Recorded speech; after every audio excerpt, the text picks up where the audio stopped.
This is the late 2013 13-inch Retina MacBook Pro, and it can be had for about $500 in the United States.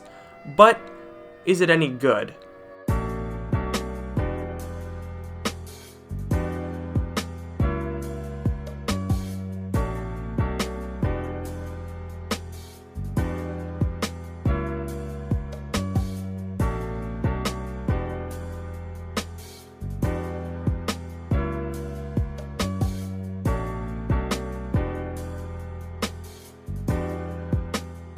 Now I know what you're thinking, this is not the first 13-inch Retina MacBook Pro. That honor belongs to the late 2012 and similarly spec'd early 2013 MacBook Pros. But the late 2013 is still the cheapest. This is because despite its similar looks, the late 2013 13-inch MacBook Pro is radically different from preceding models, as Apple tried to bring prices down for the 13-inch. For one, it's minutely thinner, but more importantly, it uses entirely different architecture, configurations, pricing structure, and internal design. If we look at photos of the inside of both the early and late 2013, you can see what I mean. The late 2013 13-inch MacBook Pro was a pretty sizable price decrease from the early 2013. The early 2013 13-inch started at $1,700, and shipped with 8GB of RAM, a 256GB SSD, and a 2.6 GHz Ivy Bridge M-Series Core i5. When the late 2013 was introduced, something interesting happened. Apple started using U-Series processors. These Haswell processors are lower powered and more efficient than M-Series processors, which allowed the new Retinas to use one cooling fan instead of two and get better battery life. The processors aren't really any more powerful than their predecessors, however, and in order to achieve the new starting price of $1,300, Apple had to cut some corners. So for starters, the late 2013 started with half the storage of the previous model, 128GB.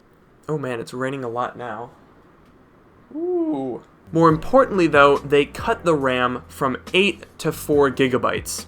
This is the only Retina MacBook Pro you can buy that has 4GB of RAM. Every single other model, either 15 or 13-inch, has 8 or 16GB of RAM. So this new model sort of bridges the gap between the MacBook Pro and the MacBook Air. Storage and RAM-wise, the late 2013 matches the MacBook Air almost exactly, while it brings in faster clocked Haswell processors and a much better Retina display. So the full specs of my machine are as follows. The processor is a Core i5 4285U running at 2.4 GHz. For RAM, we have 4GB of 1600 MHz DDR3. Our storage is handled by a rather small 128GB solid-state drive. Graphics are handled by an integrated Iris chip with 1536 MB of shared graphics memory. And this is outputting to our Retina display, which has a resolution of 2560 by 1600. So how does the cheapest, lowest power Retina MacBook Pro handle modern tasks? Honestly, not too bad. Granted, its processor is not the best. The i5-4285U is roughly equivalent to the mid-2012 MacBook Pro unibody in terms of performance, but it does have a bump from Intel HD graphics to Intel Iris graphics. It's a subtle difference, but it's important. Because this chip is pushing 4.1 million pixels of this Retina display, Iris graphics are a big help in keeping macOS running smoothly, though they certainly aren't equipped to handle any serious games. That being said, I think the processor and graphics combination in this computer are more than fine for most people. Web browsing, word processing, and streaming are a breeze. The only thing that holds this machine back significantly is the rather limited 4GB of RAM, which prevents you from doing high productivity tasks or opening too many tabs of your browser. The more expensive mid-tier MacBook Pro uses the same processor and graphics but doubles the storage and RAM. It can be found for about $100 more than this model. That model is certainly worth considering if you open a lot of tabs in your browser or if you have a lot of files.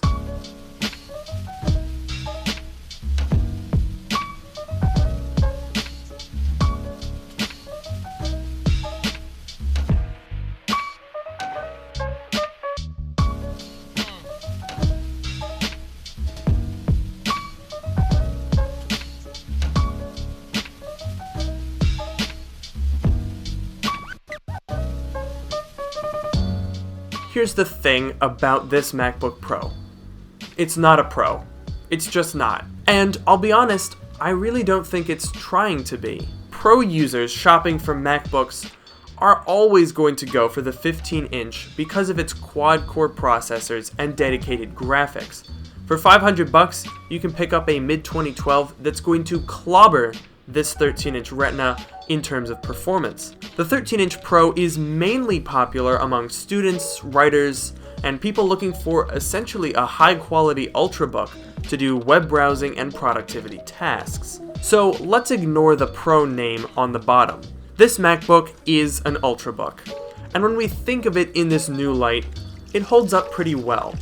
Even at almost 5 years old, the MacBook has a really good design. It has all of the ports that you need: USB Type-A, HDMI, SD card reader, Thunderbolt, and headphone jack, as well as the much-loved MagSafe charger. It has a simply fantastic display with great colors, viewing angles, and clarity, and at $500, it's really not that outrageous. As a way to get into not just a Mac, but a modern, supported Retina display Mac for around $500, it's an interesting idea. The Retina MacBook Pro is finally coming down in price enough to be attainable to most people, and I think this is really fantastic. Most consumers won't really care too much about the 4GB of RAM or the 128GB of storage. What they'll care about is the lovely backlit keyboard that doesn't get jammed up by dust, the beautiful Retina display, the 9 hours of battery life, even with the 300 cycles on mine, the sturdy aluminum construction, and the wonderful multi-touch glass trackpad. The $500 price bracket is very competitive, and there are a lot of options depending on your needs. If you want to game, you can build a gaming PC.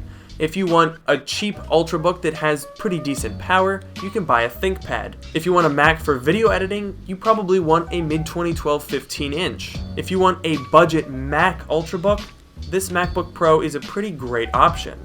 I have to say, I really do enjoy these Retina MacBook Pros. They're solid machines, they're very well built. So I actually owned several 13-inch MacBook Pros before I got my 2016 Retina, so most of my YouTube videos up until pretty much 2017 were edited on a 13-inch Retina MacBook Pro, so they certainly are capable if you really want to. Now granted, that was a 2015, so it has slightly more capable processors, but realistically, a computer like this with a Haswell processor is going to do just fine for most people in 2018, so I definitely think if you're looking for a budget Mac, that this is a great option.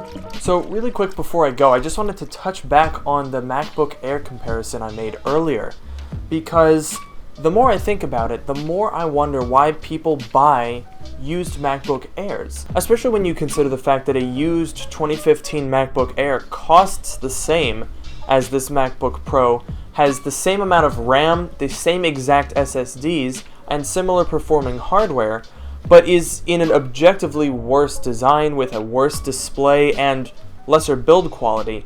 It really does make me wonder why people buy it at all. This, of course, is a topic deserving of its own video, and I'm sure there are plenty of reasons to buy a MacBook Air over a used Retina MacBook Pro, but I can't see any. So thank you guys for watching this video. I hope you enjoyed. As usual, make sure to follow me on Twitter at LukeMiani. Don't forget to join my subreddit. The link is in the description below. And as usual, make sure to like, comment, and subscribe. And with that, I will see you guys in the next video.